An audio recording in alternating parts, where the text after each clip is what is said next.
On va continuer la lecture du Srimad Bhagavatam. Donc on est au 3e chant, 4e chapitre. On va lire le verset 20 et 21. Vous pouvez répéter le 21.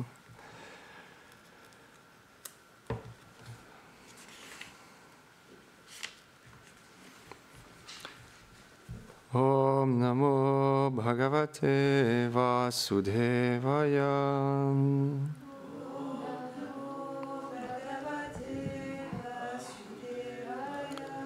Om Namo Bhagavate Vasudevaya.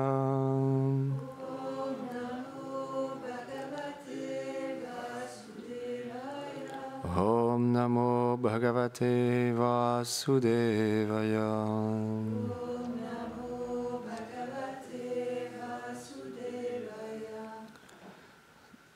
Saevam haradita padetirtad atitat tadvatma vibodhat margam pranamya pado parivritya devam iyagato am vira aturatmam. Traduction. Ayant été éclairé sur la vérité suprême par Shri Krishna, j'offris mes hommages à ses pieds de lotus et après avoir tourné autour de lui, je viens ici avec le cœur lourd à cause de l'insupportable séparation avec lui. Verset 21. So ham tad darshana radha viyogati yuta prabhu Kamishye dhayitam tasya badar aryashrama mandharam. Traduction. Ô ami Vidura, je me sens moi-même béni d'avoir obtenu directement son enseignement, mais en même temps mon cœur se brise par la douleur de la séparation avec lui. Mais comme il me l'a ordonné, je vais maintenant vers Badarikashram, le lieu favori de mon Seigneur. Commentaire. Shri Vijayanath Chakravarti Thakur dit: comment Uddhava pouvait-il vivre dans la souffrance que lui procurait la séparation avec le Seigneur? À chaque moment, il expérimentait la joie de l'avoir rencontré et la souffrance d'être séparé de lui. De cette manière, il vivait constamment en contact du Seigneur. Puisqu'aller à Badarikashram était son ordre et puisque son instruction n'est pas différente de lui, à travers elle, il goûtait la rencontre.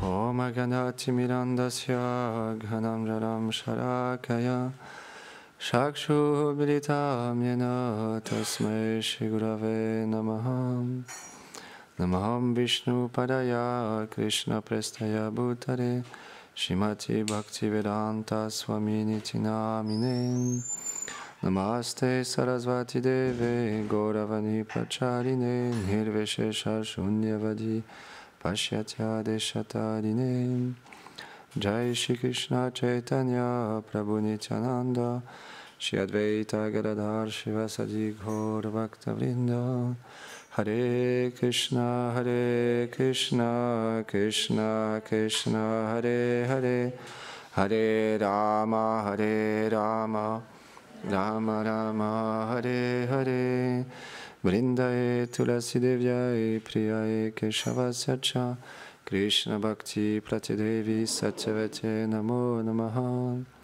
Vanchakarpatarubhyacha Kripa Sindhubhyahevacha Patitanam Pavanebhyo Vaishnavebhyo Namo Namaha. Avant de commencer à parler, j'implore les bénédictions de mon maître spirituel ainsi qu'à Srila Prabhupada, toute la filiation spirituelle, toutes les dévotes et les dévots ici assemblés pour pouvoir glorifier le Seigneur suprême Shri Krishna. Donc là, ce sont des sentiments très élevés, hein, parce que Uddhava, qui est un cher ami de Krishna, en même temps, il reçoit une joie incommensurable de pouvoir avoir été enseigné par le Seigneur lui-même directement, mais en même temps, son cœur est brisé parce que il va être séparé de son objet d'amour, Sri Krishna. Donc c'est ça le sentiment Gaudiya Vaishnava, c'est la rencontre et la séparation. Comme on peut l'entendre à de nombreuses reprises dans les divertissements de Shri Radha et Krishna. Quotidiennement, il y a cette union et cette séparation que vivent le couple divin. Et naturellement, les grands dévots du Seigneur vivent cette séparation aussi. Ils ressentent de la joie et de la félicité dans la rencontre, mais ils ressentent aussi de la joie et de la félicité dans la séparation. C'est ça qui est inconcevable. Encore une fois, c'est inconcevable. Ces derniers temps, on parle beaucoup de l'inconcevabilité de la philosophie du Seigneur suprême. Je ne sais pas si ça se dit en français, mais je pense que vous avez compris. C'est vrai que ce sont encore une fois, c'est une contradiction déconcertante. Comment on peut goûter une félicité dans la séparation? Parce que nous, quand on entend séparation dans le monde matériel, c'est la souffrance. Parce qu'on n'est plus avec la personne qu'on chérit, ou on est séparé du lieu qu'on a affectionné. Donc il y a une souffrance. Mais dans la sphère spirituelle, transcendantale, même dans la séparation, il y a l'union aussi. Et on peut comprendre ça, parce que même nous aussi, quand on se souvient par exemple d'une personne, ou on se remémore, même si elle n'est plus là physiquement, on peut ressentir quand même quelque chose. Mais c'est à un degré différent. Parce que dans la sphère spirituelle, quand les Vaishnavas expérimentent la séparation, ils goûtent vraiment à l'union. Ils expérimentent vraiment l'union en même temps, dans cette séparation. Donc ce sont des sujets qui sont très élevés. Mais Uddhava ici, il nous montre finalement la solution pour nous. Parce que il explique à la fin, je vais maintenant vers Badarikashram, le lieu favori de mon Seigneur, comme il me l'a ordonné. Le Seigneur lui a donné une instruction. Du coup, en suivant cette instruction, il sera dans la compagnie de son Seigneur adorable. Et pour nous, c'est une instruction, un exemple qui est vraiment important. Parce que quand on suit les instructions du maître spirituel, alors on est avec lui. On peut ressentir sa présence. On peut aussi ressentir dans notre cœur qu'on lui fait plaisir. Et de la même manière, graduellement, on peut aussi, en suivant les instructions des acharyas, en suivant les instructions du Seigneur lui-même, pouvoir ressentir dans notre cœur, graduellement, la félicité à suivre ces instructions, parce que ces instructions ne sont pas différentes de lui-même. Krishna, il a donné tellement d'instructions dans la Bhagavad Gita. Si on suit les enseignements de Krishna, qu'il a énoncé lui-même à Arjuna, alors on peut être sûr que notre vie, elle sera parfaite. Simplement, il faut le désir. C'est ce qu'on explique, c'est ce que Grananda a expliqué hier, par exemple. Le désir, c'est la clé du succès. Mais pour pouvoir avoir le désir, obtenir le désir dans notre cœur, il faut s'associer avec des personnes qui ont eux-mêmes le désir, qui ont eux-mêmes une expérience spirituelle plus élevée que nous. C'est le principe. Quand on veut progresser dans notre chemin spirituel, on doit s'associer avec des personnes qui sont plus avancées spirituellement que nous. Mais le désir, peu importe notre qualification, il est légitime. C'est ça qui est important de comprendre. C'est peu importe si on est qualifié, si on a des talents ou pas, ou si on a une facilité à faire différents services ou pas, peu importe. S'il y a le désir de retrouver notre relation éternelle avec le couple divin, on pourra atteindre ce succès un jour ou l'autre. C'est juste question de temps. Parce que le désir, c'est quelque chose qui vient de l'âme. Ce désir-là, il est légitime parce qu'il vient de l'âme. C'est la fonction naturelle de l'âme que d'être unie avec le couple divin. Donc si on désire retrouver cette relation, apprendre comment retrouver cette relation, un jour ou l'autre, notre désir sera comblé. Mais pourquoi on entend parler du Seigneur suprême, pourquoi on parle du Seigneur suprême, pourquoi on chante ses noms, pourquoi on sert, on fait du service, c'est pour pouvoir intensifier ce désir. Alors naturellement, il faut être, comme dit Gourdev souvent, il faut avoir un travail d'introspection en nous-mêmes pour ne pas perdre ce désir. Parce que sinon, on retombera dans une routine, cette fois-ci spirituelle, mais une routine quand même, où on oubliera le but de pourquoi on fait les choses, pourquoi on sert, pourquoi on nettoie le temple, on fait la vaisselle, on fait du jardin, des mèches, on distribue des livres, on chante, on fait de la cuisine, de la peinture. Quel est le but de toutes ces activités, tous ces services? Le but, c'est de pouvoir faire plaisir à nos acharyas, de pouvoir retrouver notre sentiment éternel à travers les services que l'on offre à nos acharyas, de pouvoir réaliser notre identité éternelle. Alors bien sûr, c'est un but qui est très très élevé, mais ça n'empêche que le désir doit être là.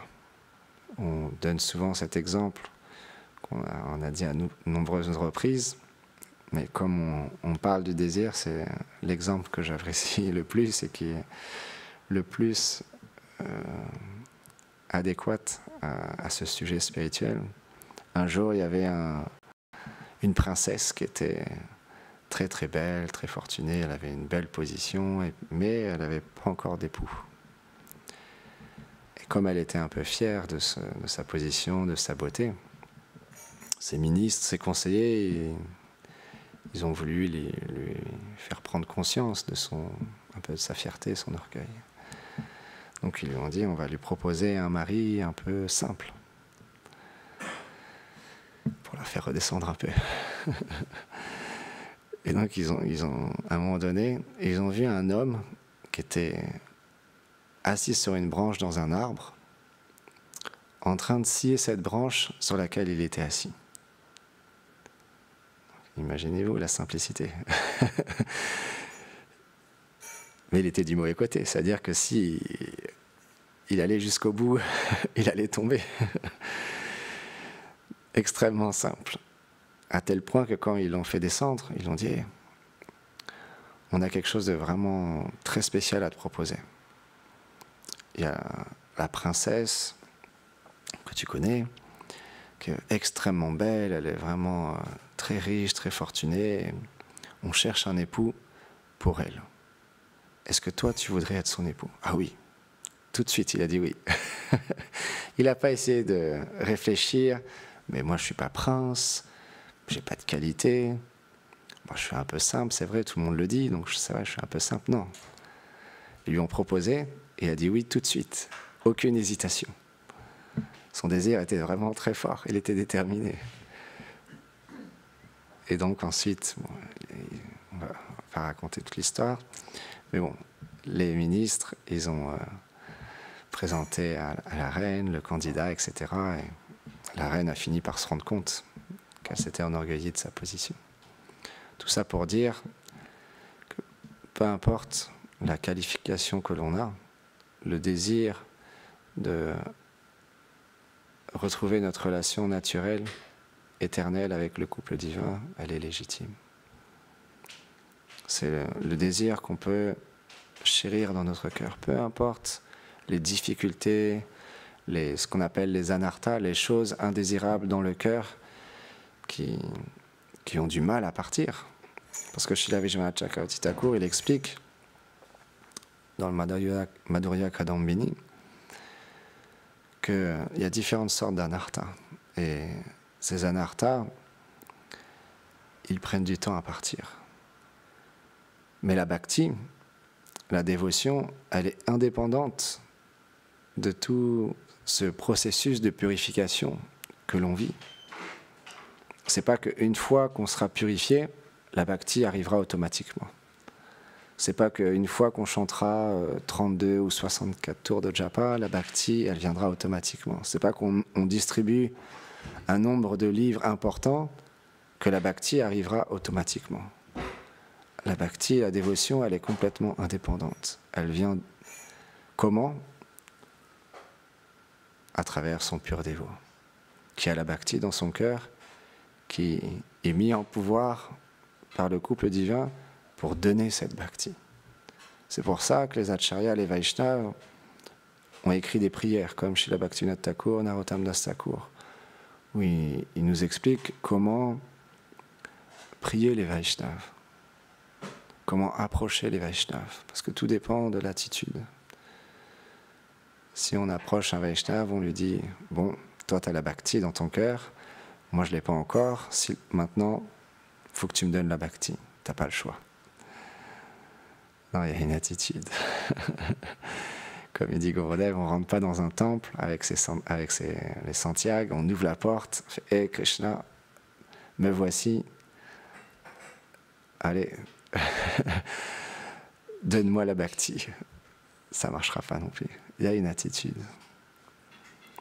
Et cette attitude, Sri Chaitanya Mahaprabhu, il a expliqué, et on le répète encore et encore. Trinadapi sunuchena tarodapi seshtanahmalena madanena kirtanaya sadhani. Il faut être plus humble qu'un brin d'herbe, plus tolérant qu'un arbre, dénué de toute prétention, offrir son respect à tous les êtres vivants. Et quand on approche les Vaishnavas, quand on approche le Seigneur avec cette humilité, alors on ressent une grande félicité, une grande joie dans notre cœur. C'est simple. Dès qu'on est bien disposé, tout de suite on ressent dans notre cœur une grande félicité. Dès qu'on n'est pas bien disposé, qu'on voit les fautes chez les autres, qu'on commence à s'enorgueillir de notre position ou de nos qualités, on sait à l'intérieur de nous-mêmes qu'il y a quelque chose qui cloche. Si on est honnête envers nous-mêmes, bien sûr, on peut faire un show, on peut prétendre que tout va bien, qu'on est bien situé, qu'on est sur le chemin de l'humilité, de la perfection, du bon respect, de la tolérance, et de la compassion. Mais à l'intérieur de nous-mêmes, ça peut être complètement autre chose. C'est très difficile de reconnaître qui est un Vaishnava. C'est extrêmement difficile. Et accorder son bon respect, c'est quelque chose qui nous mène à l'humilité. Parce que quand on accorde son respect à tous les êtres vivants, peu importe qui ils sont, alors on fait plaisir au Seigneur suprême. Parce que le Seigneur suprême se trouve dans le cœur de tous les êtres. Donc en premier, on offre son respect. Pour un jour, graduellement, développer l'humilité. Parce que l'humilité, c'est se sentir inférieur à tous les êtres. C'est extrêmement élevé. Gurudev, il l'a expliqué la dernière fois, la réelle humilité, c'est quand on a réalisé notre identité éternelle. Tant qu'on n'est pas à ce niveau-là, ce n'est pas encore la vraie humilité. Donc c'est très très très élevé. Le Vaishnavisme, comme on expliquait ces derniers jours, c'est la compassion, c'est la philosophie la plus merveilleuse. Mais il faut être courageux, il faut s'accrocher. Parce que, comme tout est expliqué,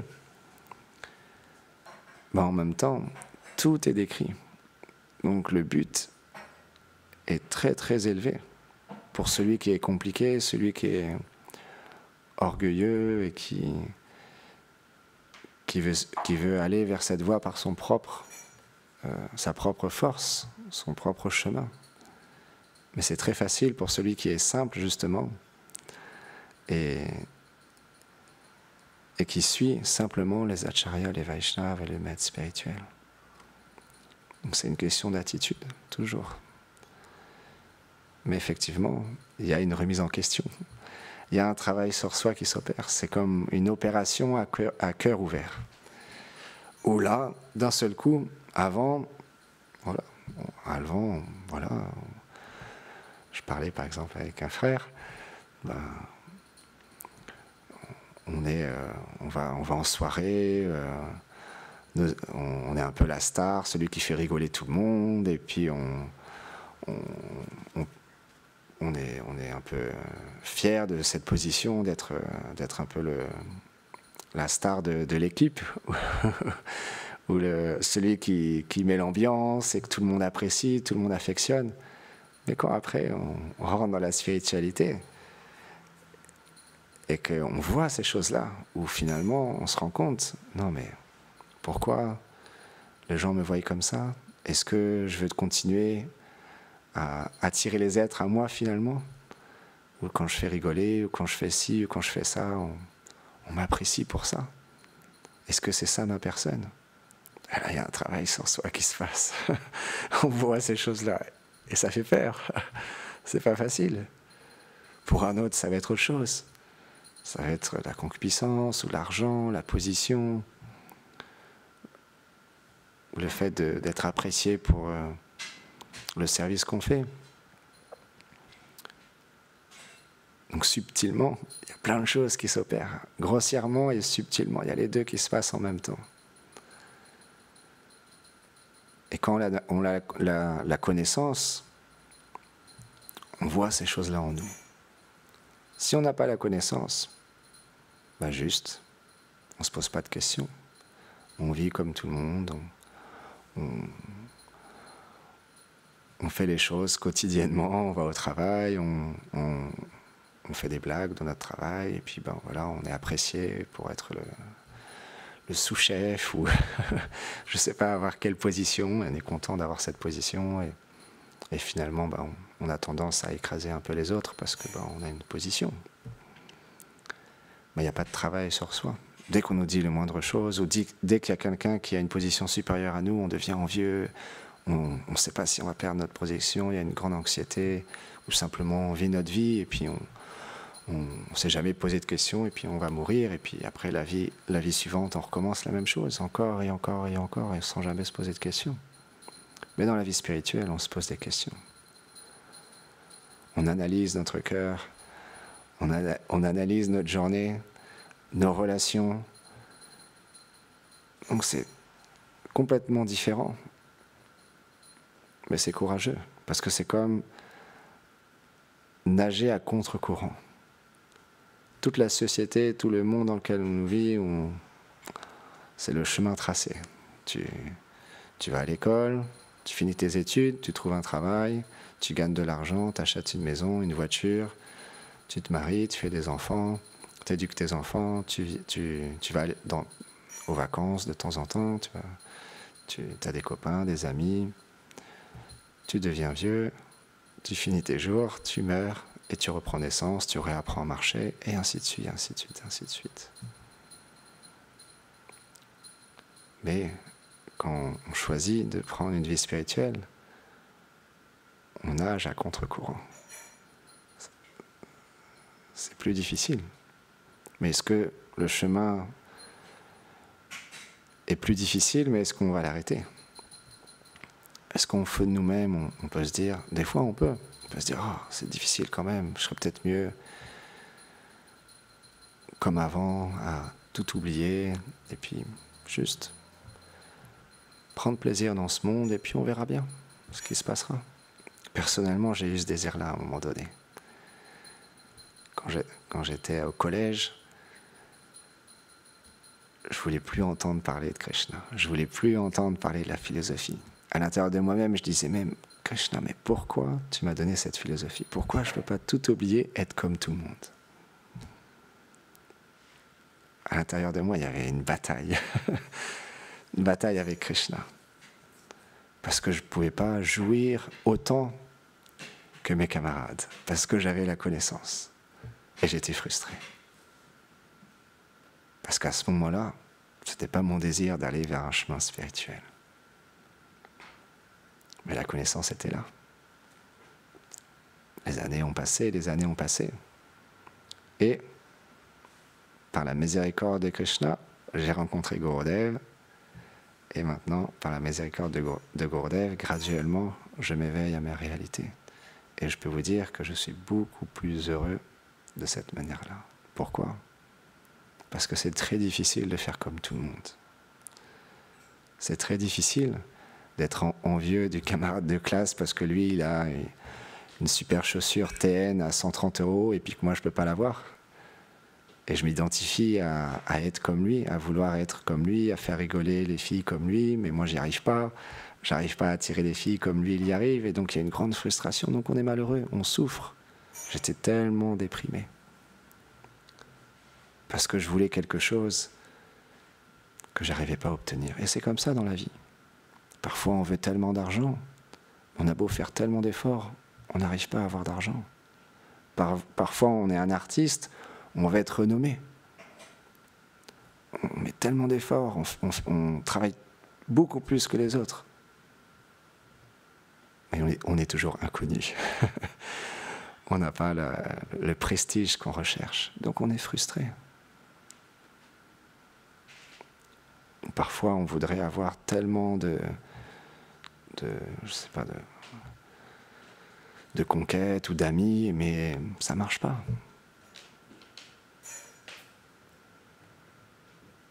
Donc, la vie se passe à l'intérieur. Sans ça, il y aura toujours quelque chose qui nous manquera. Ça, c'est sûr. Parce que ce monde, il est en constant changement. Et justement, c'est ça notre... quand on prend conscience de notre bonne fortune, après, on remercie Srila Prabhupada, on remercie notre maître spirituel, Krishna, de nous avoir donné cette connaissance. Quand j'ai commencé justement personnellement à lire, quand cette crise d'adolescence s'est passée, et je me suis dit, bon, j'arrive pas à oublier, j'arrive pas à jouir comme je voudrais jouir de ce monde, peut-être que je devrais me renseigner maintenant. Et j'ai commencé à lire. Premier livre que j'ai lu, je lisais jamais. Moi, à l'école, j'aimais pas lire. Donc, c'était difficile pour moi de lire. J'ai lu la biographie de Srila Prabhupada. J'avais entendu parler de Srila Prabhupada. J'avais une certaine appréciation pour Srila Prabhupada. Mais quand j'ai lu sa biographie, j'ai fait « Waouh !» Il est venu à son âge de l'Inde donner cette connaissance. Et moi, je me plains. Et je veux au contraire oublier cette connaissance. Et il a mis tellement d'efforts à partager cette connaissance, il a donné tellement de compassion, tellement d'amour. Peut-être que je devrais lire ses livres. Et là, j'ai commencé à lire. Et là, j'ai pris une claque. Parce que tout ce que je lisais, c'était parfait. Ça répondait à toutes mes questions, même à toutes mes souffrances que je pouvais ressentir, toutes mes frustrations que je pouvais avoir à ce moment-là. Ça m'expliquait pourquoi je ressentais ça. Et quelle était la solution pour ne plus être dans cette situation. Parce que les textes sacrés qui ont été écrits par les Acharyas et les Vaishnavas, ils sont parfaits. Simplement, il faut les lire. Il faut les lire. Et à ce moment-là, j'étais dans un endroit où je pouvais lire 3 heures, 4 heures, 5 heures, 6 heures toute la journée. J'ai jamais lu autant. Même aujourd'hui, je l'avoue, je lis pas autant. Parce que à ce moment-là, j'avais une miséricorde spéciale. J'avais été tellement en rejet que Krishna, il m'a comme immergé dans sa lecture. J'étais dans ma chambre le matin, dans un lieu très spécial, Radhakund. C'était l'hiver. J'étais avec deux tchadas sur moi, une petite lampe et un petit chauffage juste à côté de moi, le Srimad Bhagavatam, et je lisais. Et c'était tellement spécial. Chapitre après chapitre, je découvrais tout était nouveau, tout était incroyable. C'est comme ça dans la vie spirituelle, des fois on a des moments spéciaux dans le chant, des fois on a des moments spéciaux dans la lecture, dans le kirtan ou dans le service. Des fois on est absorbé dans le service, on est tellement félicité à servir. On peut se souvenir des moments comme ça de joie. Parce qu'en même temps, graduellement, quand on prend conscience, par la miséricorde du maître spirituel, de notre réelle identité, on prend goût à servir. Mais c'est graduel, parce que c'est une question de disposition. Si on se dispose à être un serviteur, alors on prend goût à en servir. Mais si on ne se dispose pas à être un serviteur, c'est difficile à servir. On fait les choses, mais on force, c'est difficile. C'est pourquoi, pour finir, comme le temps passe, la bonne disposition, la disposition naturelle pour nous, c'est d'être un serviteur. Et on ne doit jamais oublier qu'on est tous des serviteurs et qu'on doit respecter tous les êtres parce qu'ils sont tous des serviteurs du couple divin. Certains ont oublié, certains le désirent, certains par moments rejettent ou certains le vivent pleinement. Mais ça n'enlève pas l'âme qui est dans le cœur de chaque entité vivante. Et en tant qu'âme spirituelle, il y a quelque chose qui nous unit tous, c'est qu'on est tous des serviteurs éternels de Radha et Krishna, du couple divin. Donc c'est pourquoi le respect est tellement important. Pour ça, la connaissance nous amène à comprendre l'environnement, pourquoi on souffre, pourquoi on a des moments de doute, pourquoi le mental est difficile à contrôler, et quelle est la solution à tous nos problèmes. Tout est expliqué dans les livres, tout est expliqué par nos acharyas. On n'a juste qu'une chose à faire, c'est les lire avec attention, avec dévotion, et tous nos problèmes disparaîtront et on goûtera une joie, mais toujours de plus en plus grande. C'est ça la beauté de la vie spirituelle. C'est que quand on se met vraiment à pratiquer avec sincérité, c'est toujours frais, toujours nouveau, toujours enrichissant. Parce qu'il y a toujours quelque chose de nouveau à apprendre. Jai Srimad Bhagavatam ki Jai Go Premanande Hari Bo.